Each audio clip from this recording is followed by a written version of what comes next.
Welcome everyone, and thanks for coming on today. As I said, yeah, as the title suggests, we can talk about large language model powered AI agents in financial services. But I guess one of the one of the interesting things of the last few years has been this kind of rise of the Gen AI and large language models, which has kind of felt a bit unstoppable. We've had kind of rapid consumer adoption.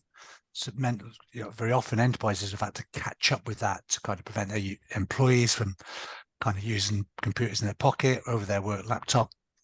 So this meant a lot of work to try and understand, what are the use cases that we can actually use to help us get the most out of it. So, very often we find, Gen AI is the answer, and what's the question, rather than typically we'd be looking the other way around to see what we would do. So one of the interesting things is that large language models really are only part of the answer, I would say. So in itself, an LLM can, even if it's got some specific aspects for your vertical, can kind of accomplish a huge amount. To really be effective, it must kind of work into your existing work patterns, have access to a load of your internal enterprise data, systems of record, things like CRMs to really kind of give you some benefit. So in that end, we see kind of LLMs being partnered with things like autonomous workplace assistants or AWAs to really create a real integration across those various systems to really shape how the large language model queries actually properly play out. So that LLM really has to integrate with a number of steps, things like robotic process automation or other bots or APIs or other kind of parts of your infrastructure to really complete a task and add the real context that you want it to add. The LLM then can really summarize and maybe change workflows or answer questions and make things kind of, make those things kind of less structured and more independent. But it really is only part of the picture, I think. And I'll come on to talk a bit more about what part of the picture actually plays in the subsequent slides.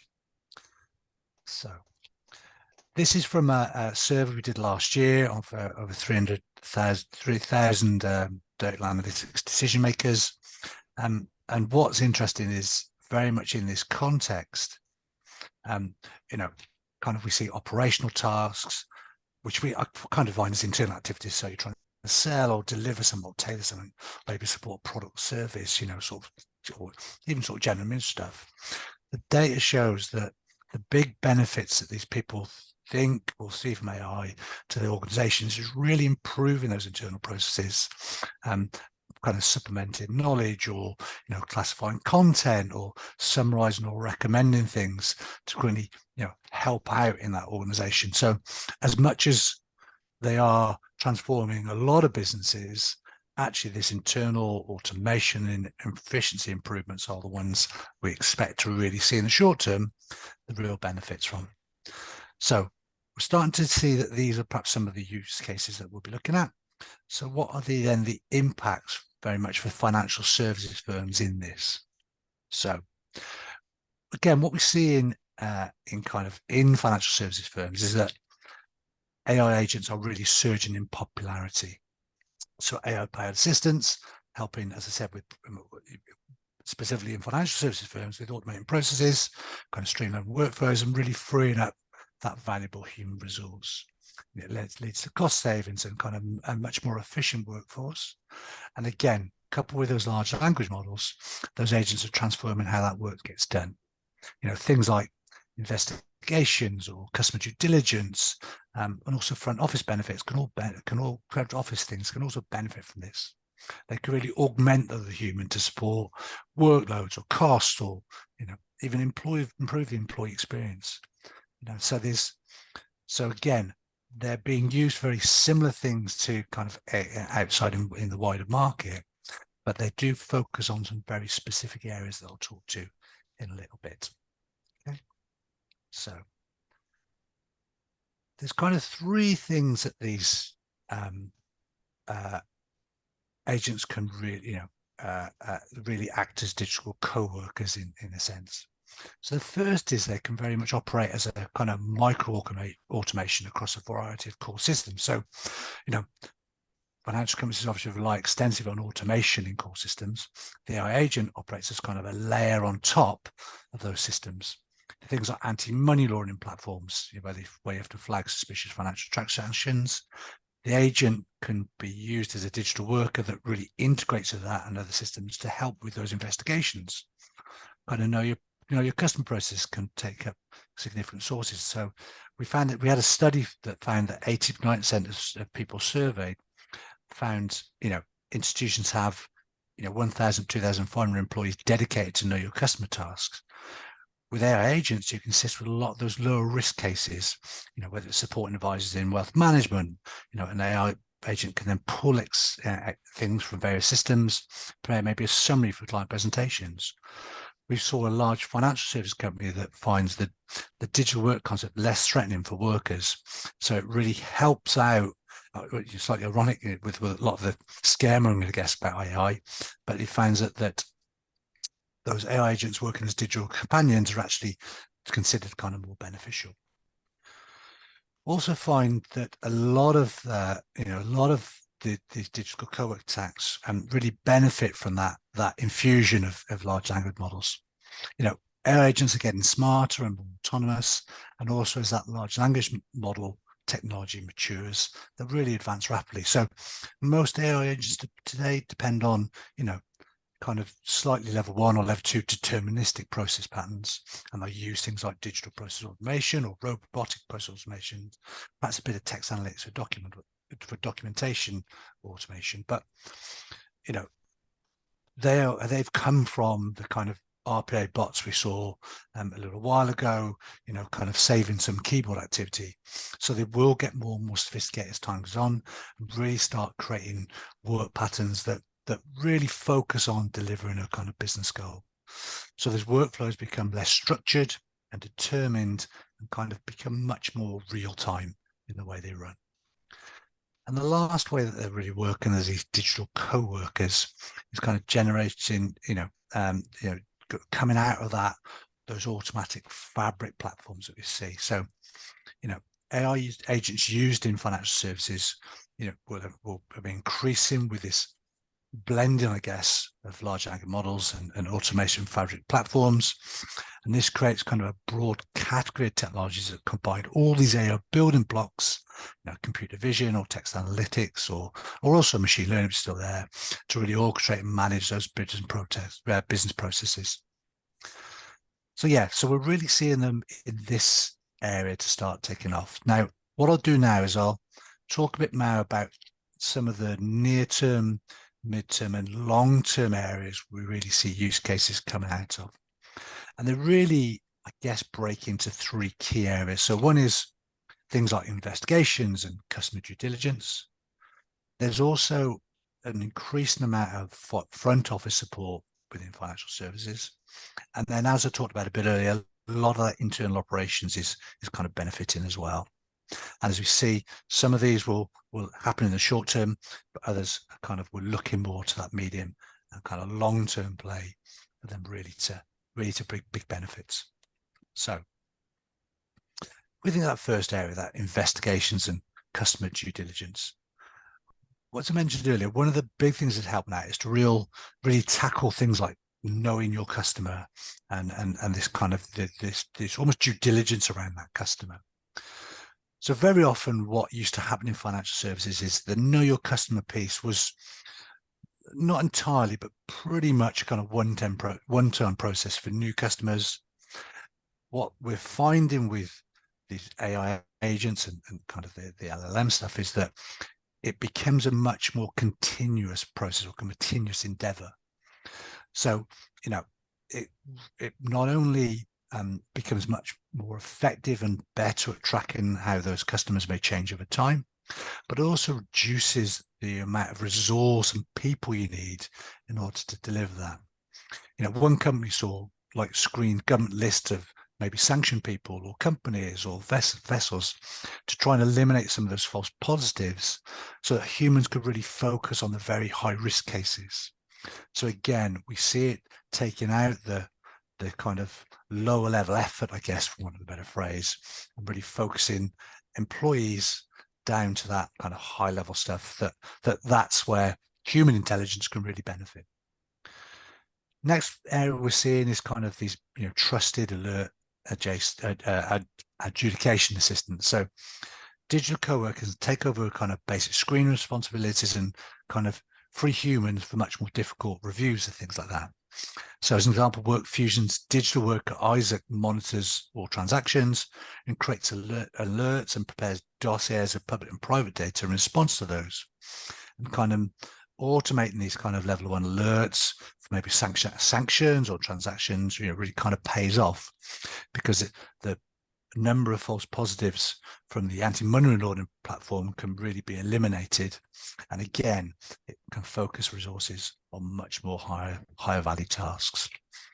And lastly, what we're also seeing is perhaps not surprising, but certainly not along the same lines, is that really starting to improve the customer experience as these kind of authorization assistants get better. So many of us, you travel, you use a credit card, and you have transactions flagged as fraud because it's kind of not expecting that because it's the first time you've gone away for a while.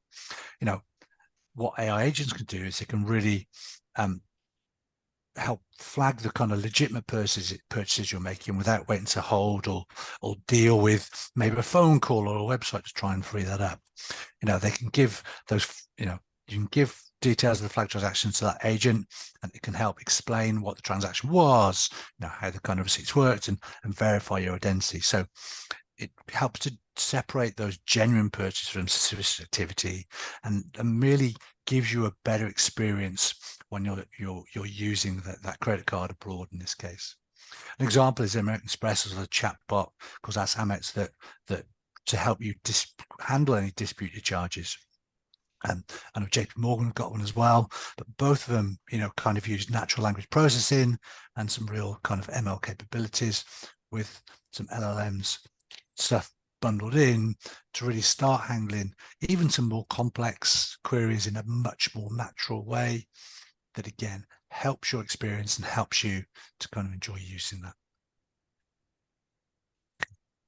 Another area we're seeing a lot of work in is, as I said, is front office support, which depending on your maturity might seem a slight surprise or might not.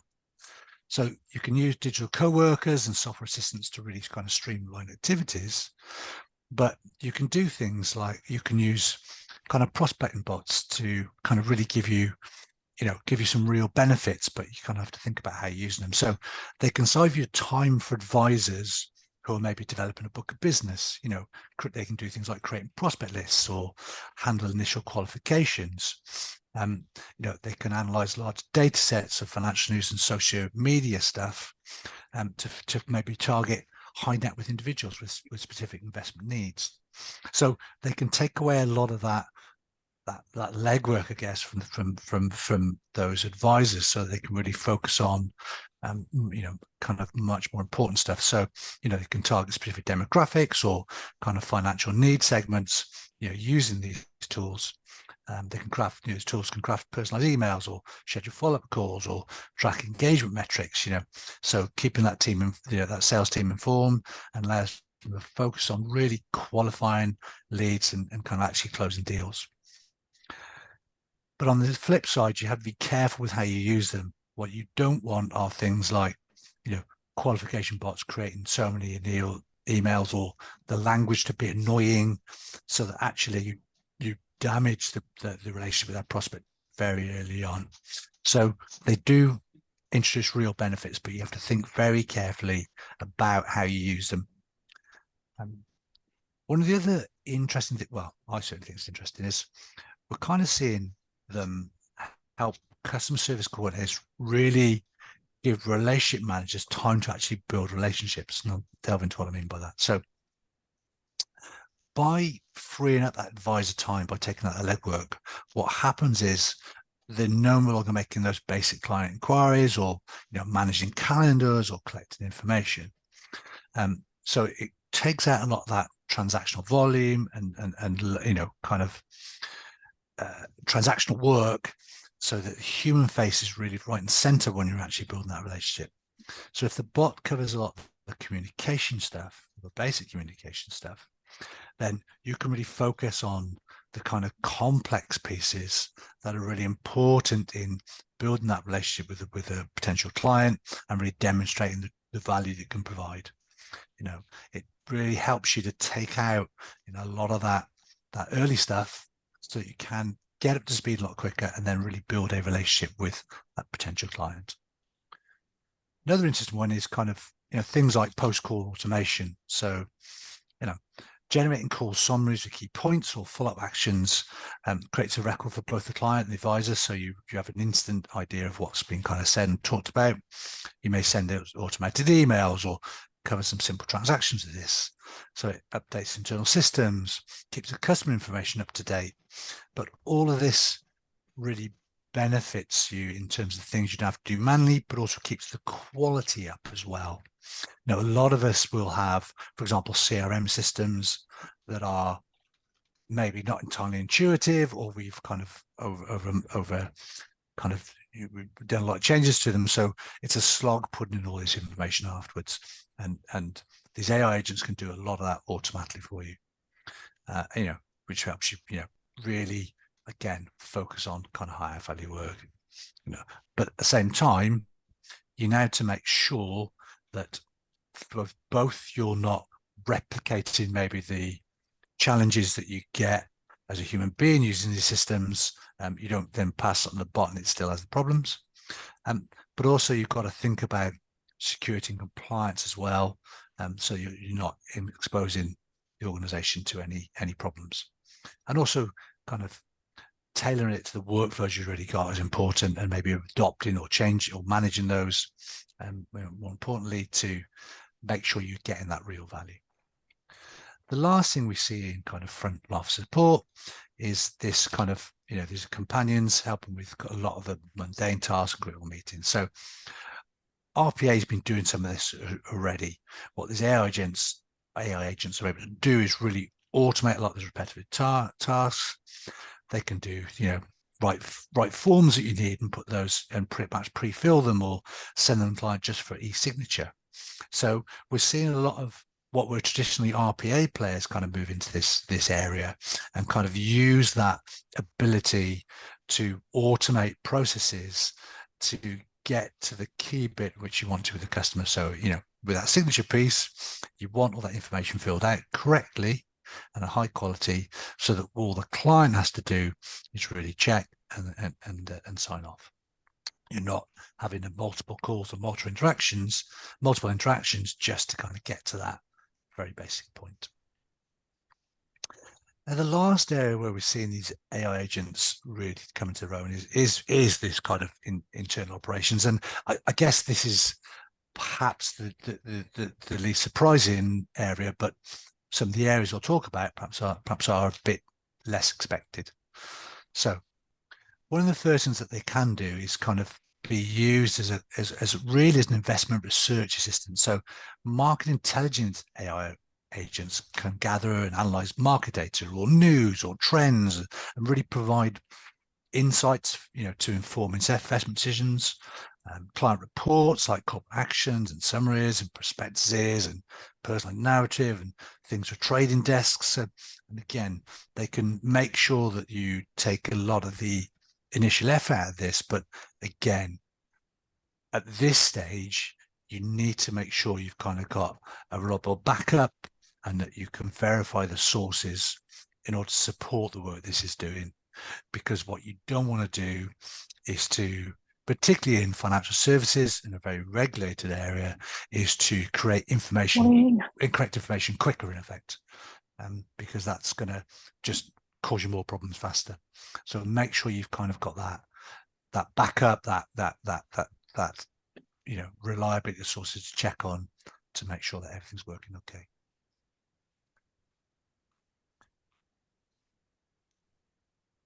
Another area we're seeing in internal operations, we're seeing a lot of this is kind of work with complaint assistants to really process grievances.